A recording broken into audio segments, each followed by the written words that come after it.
Welcome to the MNFurs podcast. We're joined today with our host of always, Christian Gray. Sorry. I'm not Christian Gray. It's just Gray. Thank you very much. We have, of course, the Conchair of Furry Migration, Vulan. Hey, everyone.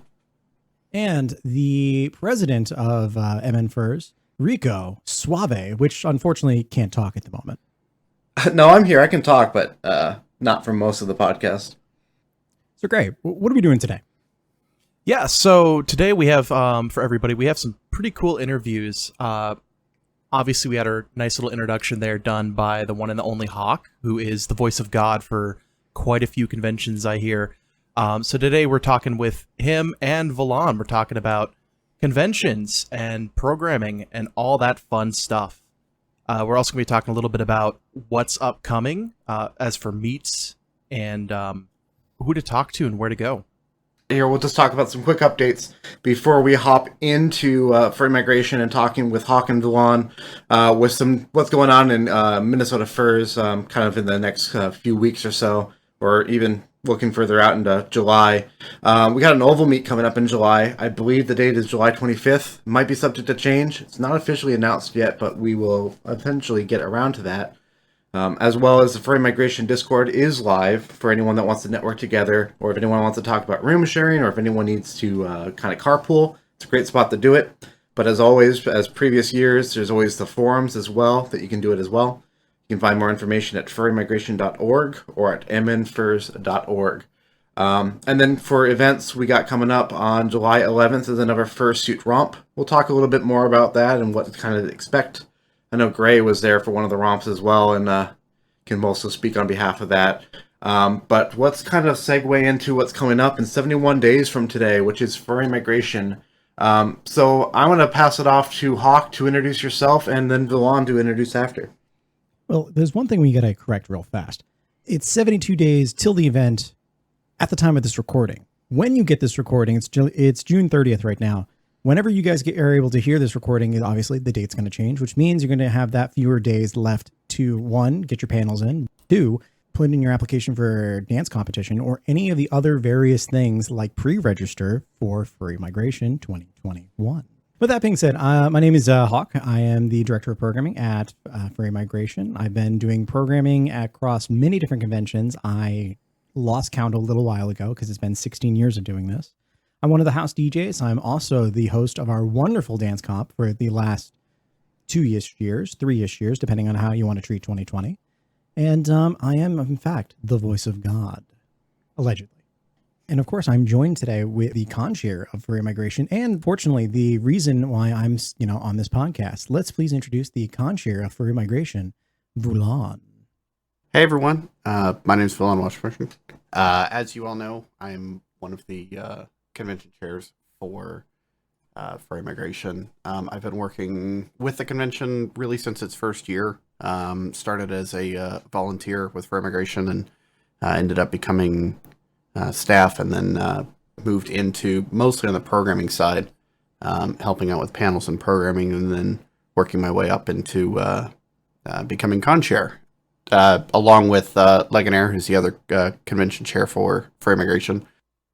We started right at the beginning of 2020, and so everyone can expect the fun that we had of here's your convention, now please shut it down for the year. So a lot of learning experience, and we didn't really have a whole lot of stuff to pull from because nobody's really had to deal with this kind of stuff before. So 2020 was a challenging year for us, but we're really excited to bring the convention back in 2021. I mean, to say that it was a difficult year is putting it lightly. But one of the things that I should note, if you're listening to this, and you also attended the New Year's party that we had, you really should give props up to where they're due. It's, obviously it's Conchair Vulan that put the majority of that idea forward, and then everyone else kind of joining in to make that whole thing happen.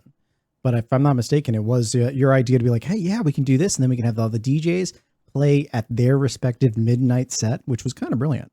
It was a lot of fun too. And for those that were able to attend, hopefully everybody had a really good time. But it was one of those, we felt bad that we couldn't give everybody a convention. I mean, that's what we're here for. And we kind of felt like we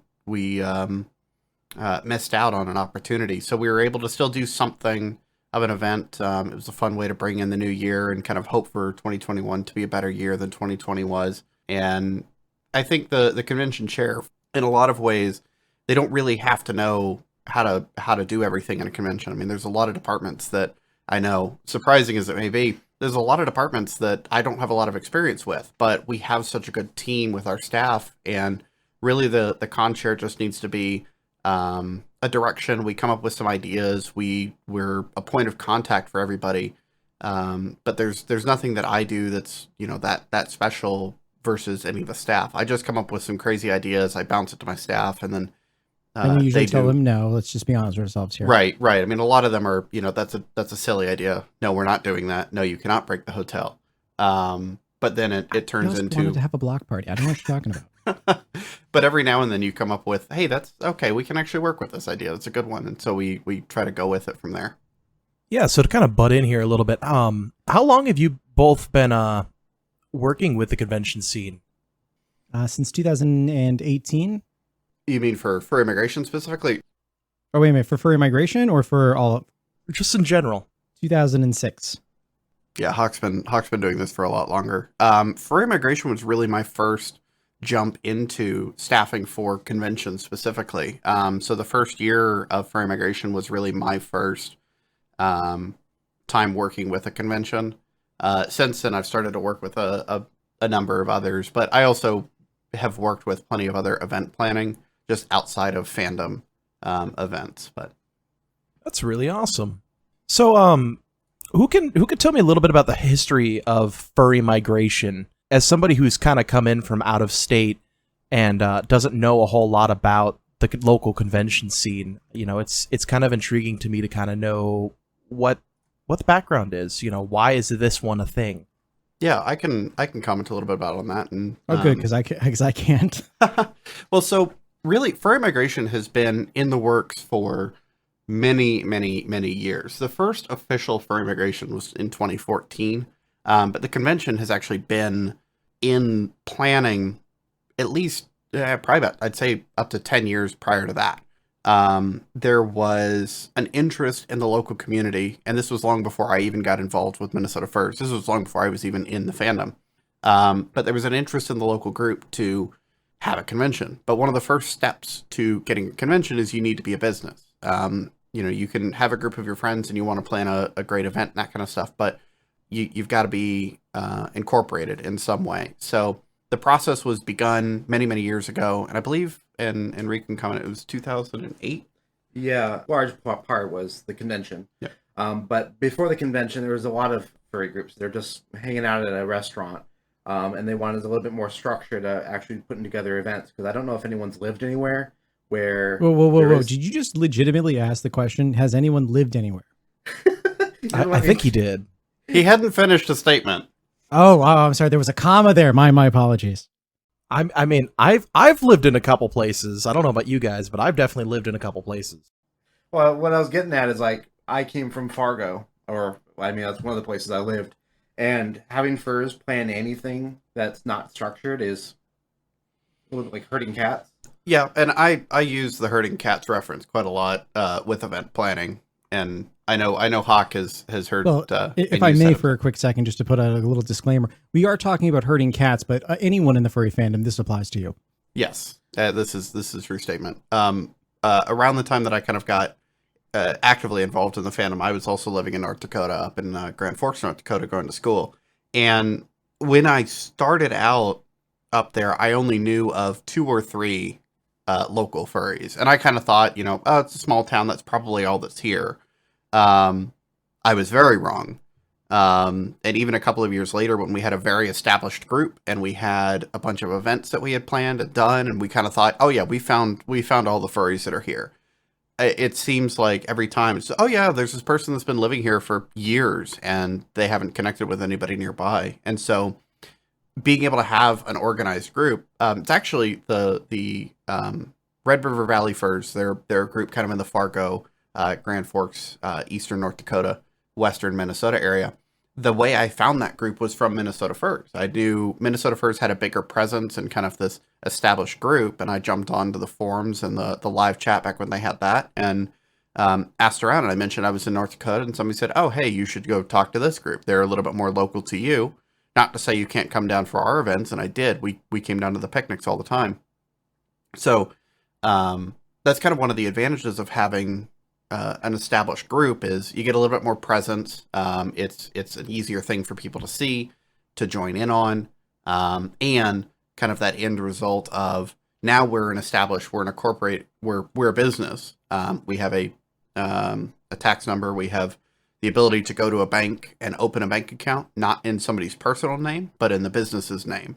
And that allows us to move forward with larger events like the picnics that we do, and things like a convention where, yes, an individual person could go and say, hey, I want to host a convention at a hotel. The problem is that person now becomes responsible for this and personally responsible for this. And having the business gives us a different way to establish that responsibility for running a large scale event. So, Vulan, let me stop you for a quick second, because you just spun out a lot of information and a lot of the history and everything else, but we got to know, how do we get involved now? Well, at this point, there's a lot of ways to get involved. So Furry Migration is part of Minnesota Furs. I mean, we are not our own thing. We run under the name of Minnesota Furs, but both of us are Minnesota Furs and Furry Migration have kind of separate needs in terms of people helping out with volunteering or staffing. Both on the Furry Migration website and the Minnesota Furs website have ways to contact for if you're interested. So if you live locally in Minnesota, primarily in the Minneapolis area, just for the metro events we have. But if you're somebody somewhere else in Minnesota or in the area and you want to help host an event or you want to help organize something, reach out to us on the forums, events@MNFurs.org. That goes to myself and Drake, one of our event staff. We're constantly looking for help in hosting local events throughout the year. But if a convention is definitely something you want to get involved in, Furry Migration is always looking for staff, and we're always looking for volunteers. Because like I said earlier, I just come up with crazy ideas. I need people there to tell me that, no, this is a silly idea, or yeah, we could do this and help make it happen. So we're always looking for staff and volunteers, and there's 2 contact forms on the website if you want to reach out to that. The other option is we're on Telegram. Both myself and Legionnaire have a joint account. It's @FMChairman, and that reaches out to both of us. And it's a good first point of contact. We're also I try to stay pretty active on the Furry Migration and the Minnesota Furs Discord. And those are places that you can reach out to me as well. I want to also add real quick that Furry Migration in Minnesota Furs is entirely volunteer driven. So it really takes people like you to volunteer and step forward to take whatever you're good at or maybe something you want to learn and contribute it to the org. Nobody here makes any money off of either of the events. Right. Even though we're incorporated as a business and we're an entity, nobody, not even the Conchair or the chair or the president of MNFurs makes money. So it's really, it's the lifeline of both organizations are based off of our volunteers. Yeah. And that's not the case for every furry group, but the vast majority of them are they're not for profit and they're not paid. Nobody's making money off of what we're doing. Nobody's profiting off of this. You know, if anything, it's I put money into something for the convention and I'll get reimbursed for that. I'm not making money off of it. We do this for fun. We do this because we enjoy the events. I mean, I as much as I stress out about the convention, Sunday night is always such an exciting time to kind of sit back and be like, it happened. It worked. And, you know, the team worked together and we made it happen. That is always such an exciting thing to get to make it to. Awesome. Yeah, so everybody, you know, if you want to help out, talk to one of us. We're here to listen, and we're definitely here to direct you to who you need to talk to if you want to volunteer. You know, donate your time, come hang out, have a good time. Great. Can I add something real quick? Go for it. if somebody doesn't see something that we're doing that you feel like is a good fit for you, but you want to introduce maybe something that would be good. You took what I was about to talk about.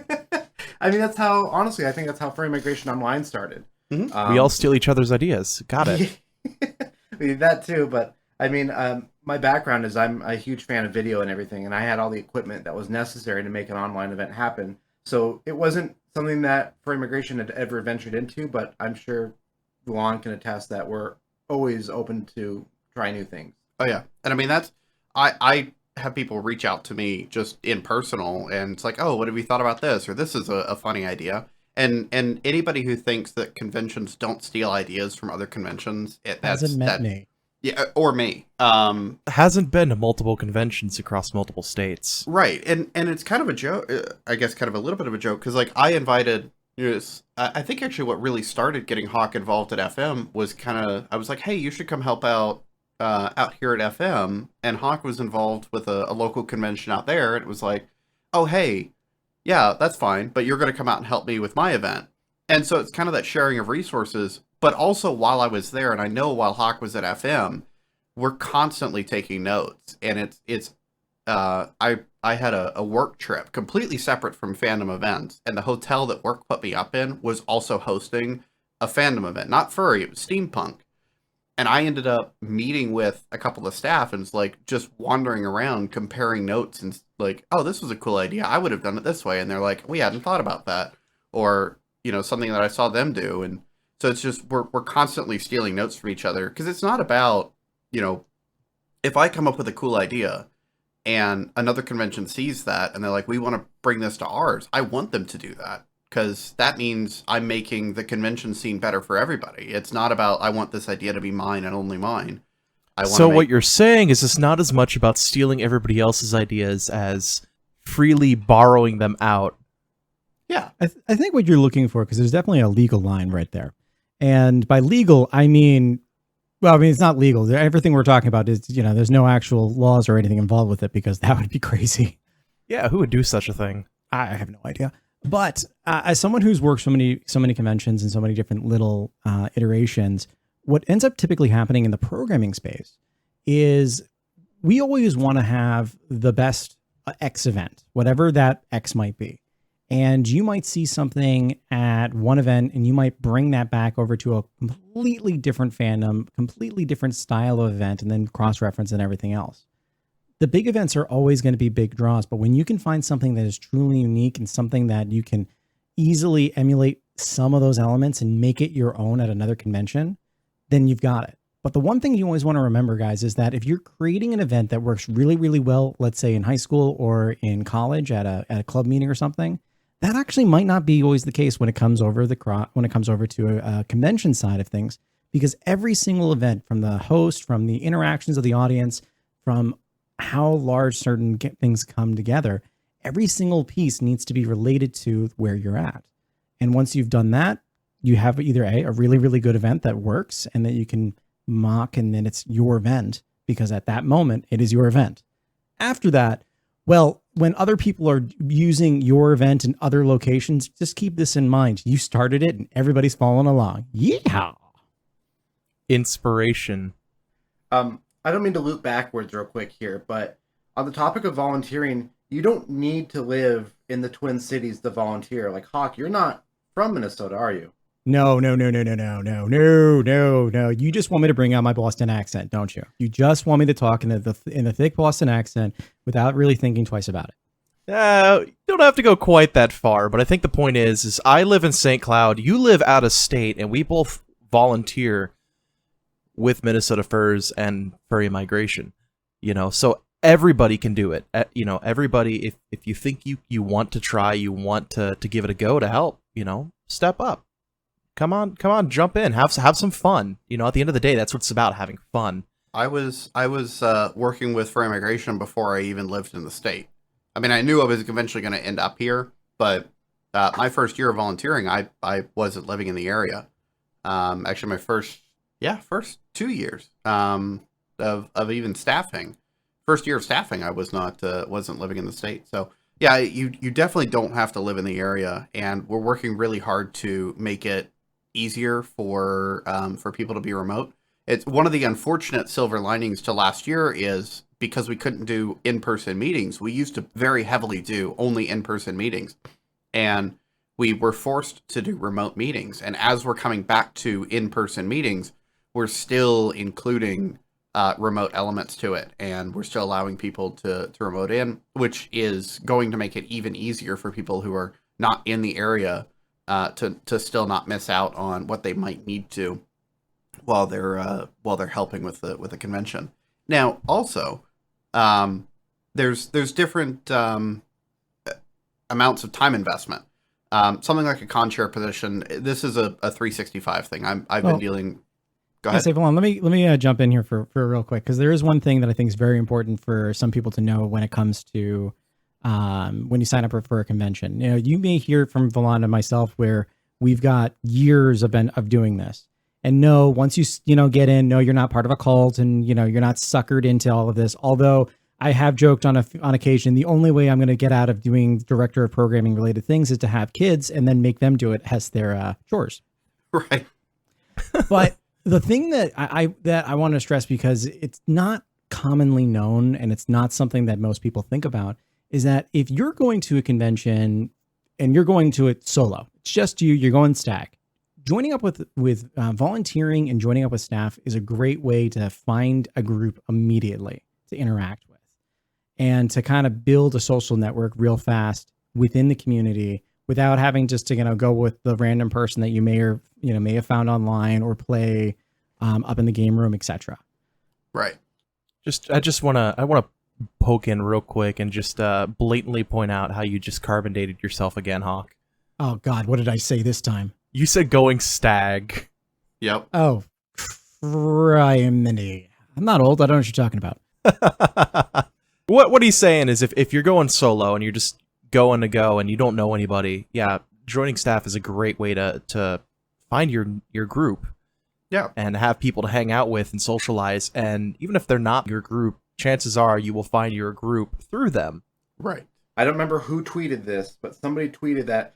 I mean, I'm sure we can all agree that as you get older, finding friends is so much harder. And I don't know, Vulan, if you remember who or where it was tweeted, but somebody mentioned that the best way to meet friends is to volunteer at a convention. I don't remember who posted that, but I agree with it. I mean, it is pretty true. I mean, that's you're going to meet the attendees of a convention, and you're going to meet the other volunteers and the other staff. Now, the thing I want to kind of add on with this is, we talk about, like, for somebody who's a Conchair or director of programming or something like that. That's a pretty big time investment. I mean, we're dealing with Furry Migration year round. Yeah. On September 13th, the day after Furry Migration, I will have already been working quite heavily on FM 2022. I mean, we don't put the stuff together 1 month before the convention. And you don't take breaks. Right. Well, it's funny that you say that. In programming, though, see, even though Vulan's been, he has to think year round. In programming, we have a rule. It's rule number 3, one convention at a time. It's very easy to get caught up and think, oh, next year I want to do this while you're actually at the convention. Mm-hmm.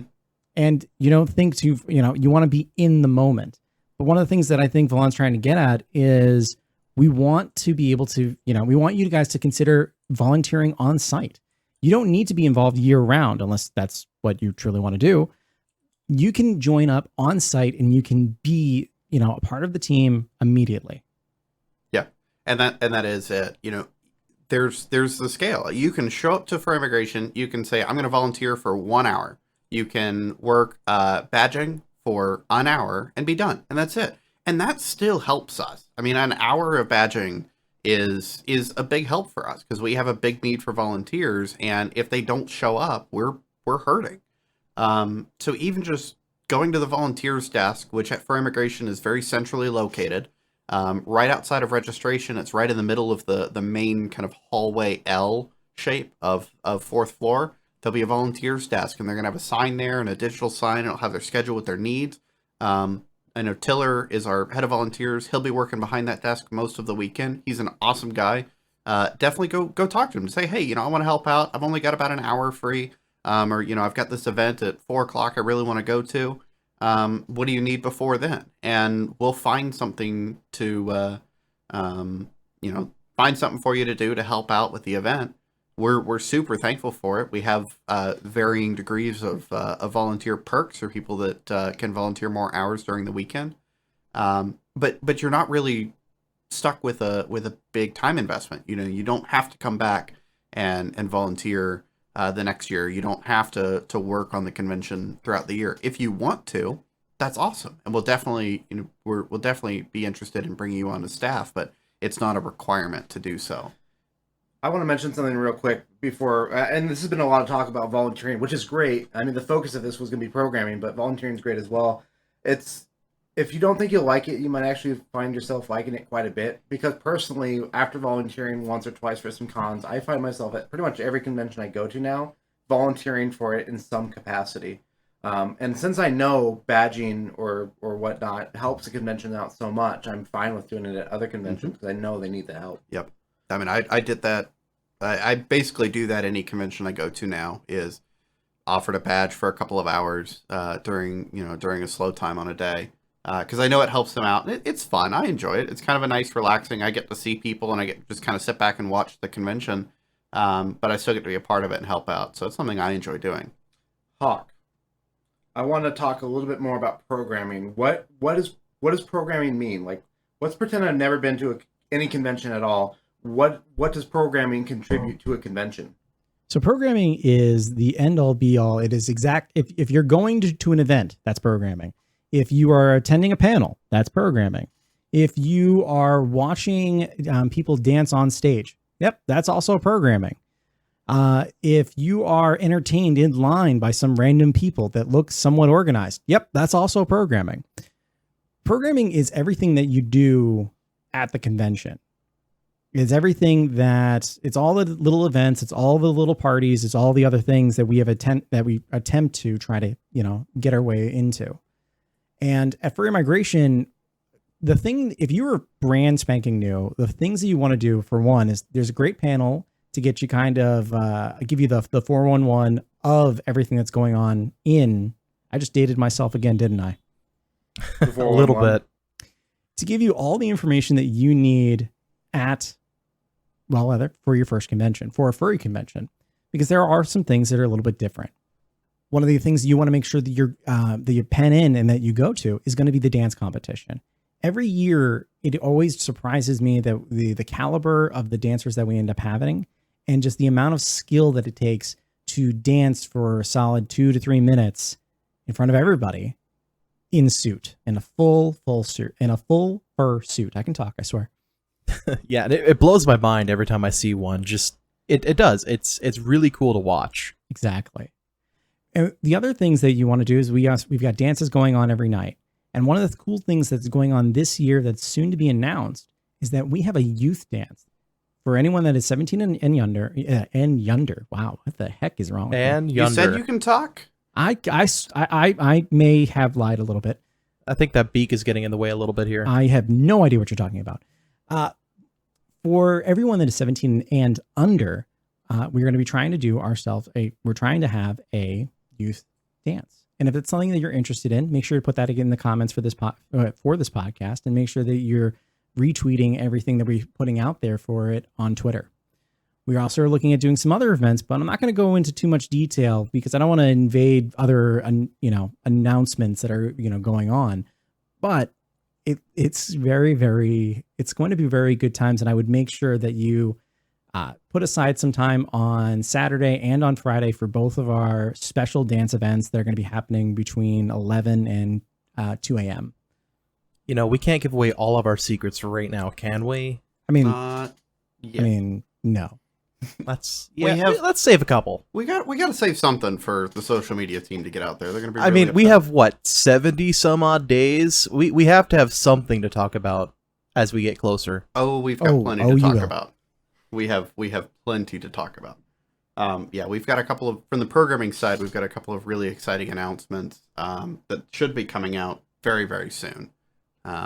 Just getting all the finishing touches on the announcements to get them out of there. We'll talk about a few, I think. The youth dance obviously being one of them.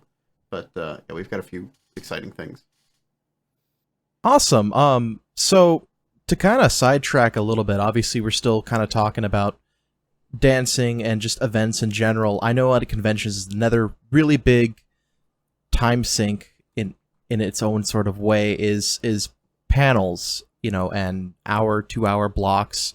Somebody want to tell us kind of how that works? Well, I'm not exactly sure the direction of your question, because to attend a panel is really simple. You buy your badge, you walk in, and boom, you're now attending a panel. There's a schedule. It's going to have all the information related to said panels, and we have panels with a wide variety of topics. Sometimes it's as simple as, hey, you're welcome to a fursuit convention. Here's how you take care of a fursuit. Here's how you handle a fursuit, and legitimately how to be a handler.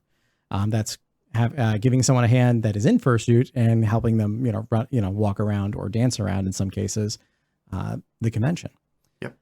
We've got panels that are, about music production. And it's very weird that we might actually have not one, not two, but I think 4 or maybe 5 different panels on music production and DJing and general, kind of entertainment side of things this year. So are you hosting any of them, or is there any of them that you're explicitly looking forward to? So I can tell you that my DJ 101 panel is pretty well attended and is one of those things that I really enjoy doing, and I'm going to hope to be able to do it again this year.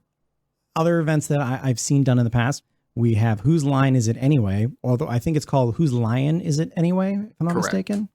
Yep. Which is exactly what it sounds like. It's a panel that doesn't matter, and the points do. Except for it's backwards. Let me try that again. The points don't matter, but the panel does. It's quite a lot of fun. Yeah, we have. If I go to that one, how many dad jokes am I going to encounter though? Probably not as many as you might think. But if you come to the dance competition, you will get no dad jokes, because I legitimately don't know any.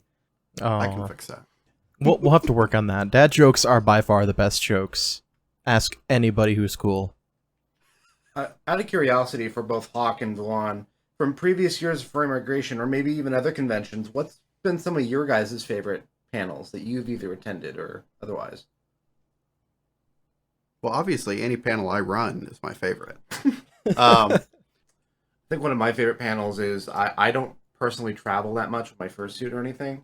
And I believe, I don't remember what year it was. I'm sure it was at multiple different years, but traveling as a fursuit or even as a furry, going to international cons or whatnot, that one was very insightful, because personally, when I have to check my luggage and I have a fursuit, that's scary, because my fursuit's not cheap. So that panel, I think, was one of my favorites, just because I learned quite a bit from The it. one I ran? Yeah. Oh, okay, nice. Rico's favorite panel is one of mine. I am a serial offender when it comes to running panels, but they're legitimately one of my favorite things to do at a convention. Is attending and hosting panels. I enjoy them. So, yeah, I think between I think my favorite panel that I've hosted was the Travel 101 panel at Pine Fur Con. And Hawk, I think you were in attendance to that. The lady with the dog and getting to throw a fursuit tote across main stage were two of the highlights of that panel. I think the only thing I'll say in terms of favorite panels is that if I pick any of them, I'm going to get in trouble, because one convention is going to say, wait, you didn't pick mine, so I should probably not do that. But I will say my favorite thing to host in the world is the Furry Migration dance competition.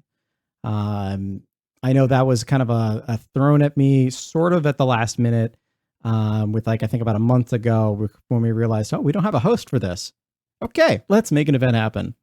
And it's one of those things that, when you have an event and you are introducing what you think is a goat, looks like a goat, and then angrily comes up to you and kind of pushes you because they're a sheep, you just can't make those things up.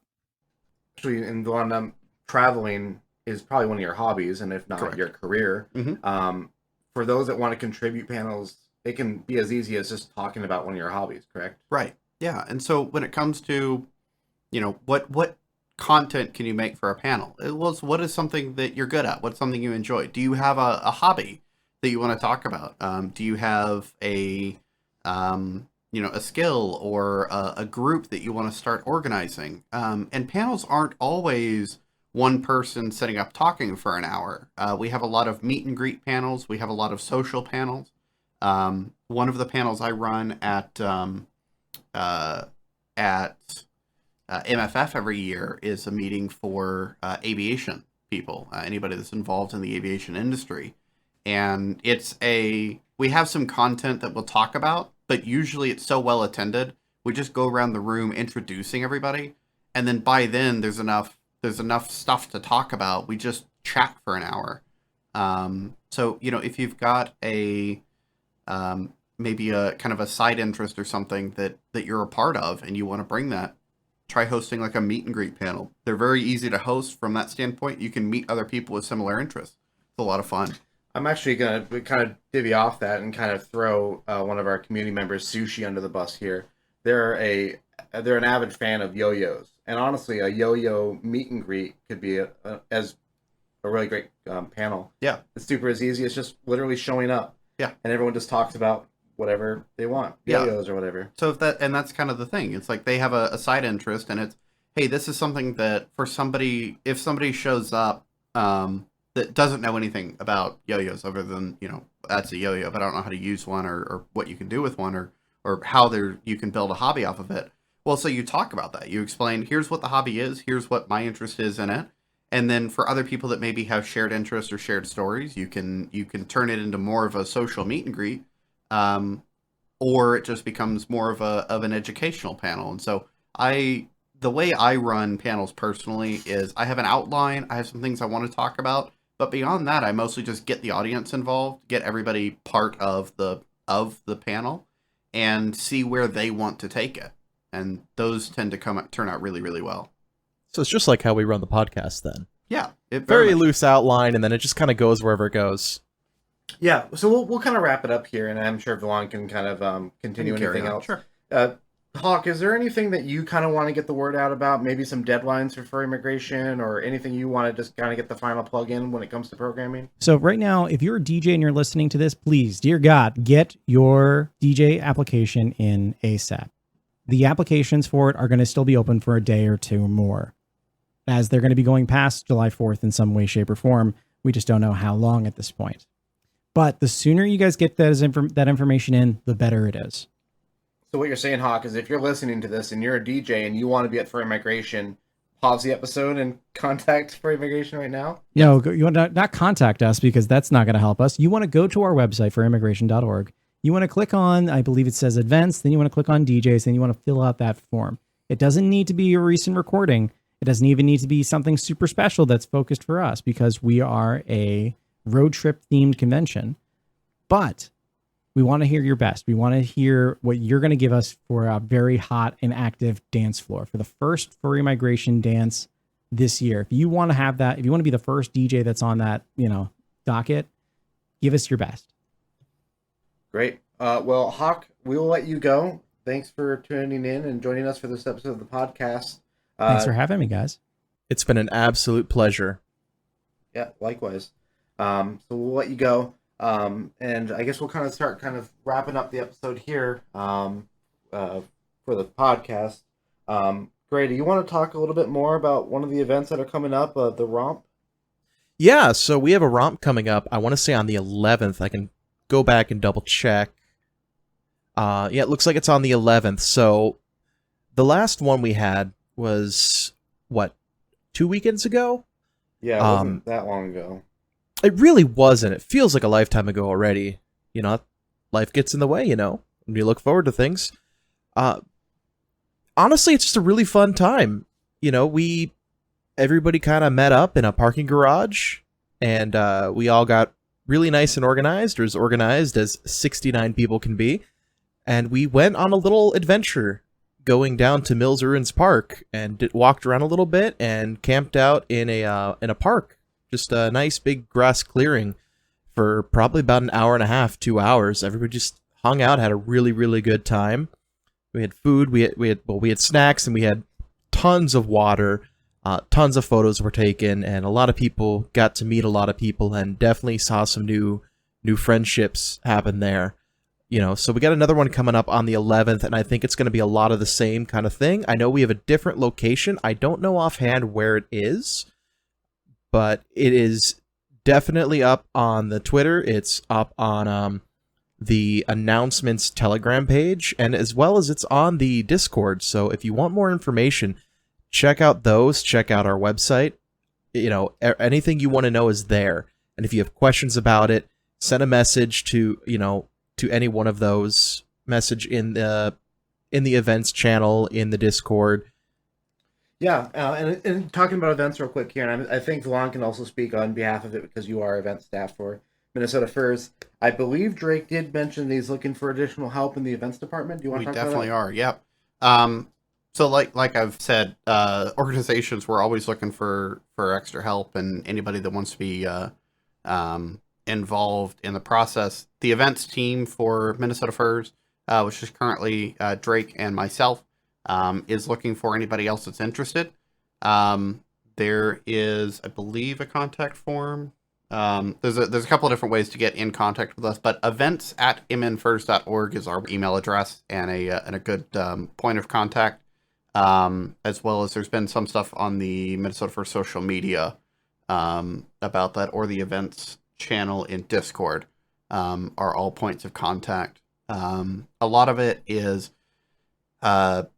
Drake and myself end up hosting a lot of the events, but it's something we enjoy doing, and so we end up we'll organize the events and we host them. But a lot of what else the event staff is doing is for those in the community that want to host something.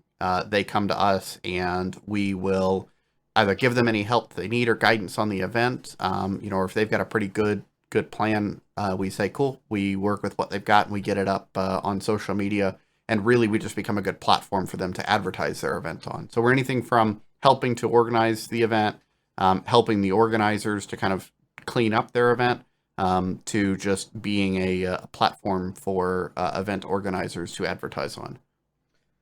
Great. Well, I think we're going to go ahead and wrap it up here. Any last words? Anyone wants to plug anything real quick here before we kind of... Yeah, so, looking forward, obviously the countdown to Furry Migration has begun. If it hadn't already, it is officially begun now, because I said so. Other than that, we're going to have to skip our inspirational quote for this week. Unfortunately, Serg was occupied with some, personal things in real life, and he wasn't able to make it, so we're not going to steal his limelight from him. Again, you could reach us on Twitter at MNFurs. We're at Facebook at MNFurs. You can find us online at MNFurs.org. Yep, as well as Twitter, MNFurs on Twitter, and as well as Facebook, same handle. And then for Vulan on that side of things with Furry Migration, of course, you can go to furrymigration.org. Or if you want to reach out to the Conchairs directly, it's on Telegram, FM Conchair. Is that underscore, or is that just one word? It's FM Chairman, I believe. But that would be a resource to get out to reach out to them as well. Correct. As well as the contact forms on the website. But other than that, and we'll have links for all of this down below on the YouTube. Yeah. So if you're looking for anything specifically, it should all be listed down there when this goes up. Mm-hmm. And furrymigration.org is the Furry Migration website, and there's a button right on the top right of the page where you can book your hotel room and where you can register for the convention, both of which are things that everybody should go do as soon as they're done listening to this podcast. Do it now. Do it proud. Because I think time is starting to come close a little bit for pre-reg, isn't it? Correct. Well, pre-registrations are going to close in late August. And as of right now, just with kind of the changes to COVID and everything, and our social media and our COVID safety page on the website are the two best places to see any updates or any changes that we make. But as of right now, we are not planning to have at-the-door registration. It will be pre-registration. So if you only. want to go, You need go ahead to and get it pre-register. done. I hope to be able to change that but there are a few things that have to happen first. So if you want to make sure that you're going to make it to Furry Migration, go ahead and pre-register, because if we do at-the-door registration, the rate will be significantly higher.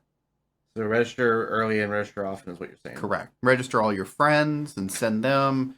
Register your family. Yeah, register everybody you know. Just do it. Yeah. Just do it. Ray, do you want to go through our personal outreach real quick before we wrap this up here? Yeah, so again, hit us up on Twitter, Facebook, go to our website, join the Discord. It's where most of us are at any point in time. You could find me personally on Twitter at SharkButtUwoo. You can find Serg at the Lil Serg.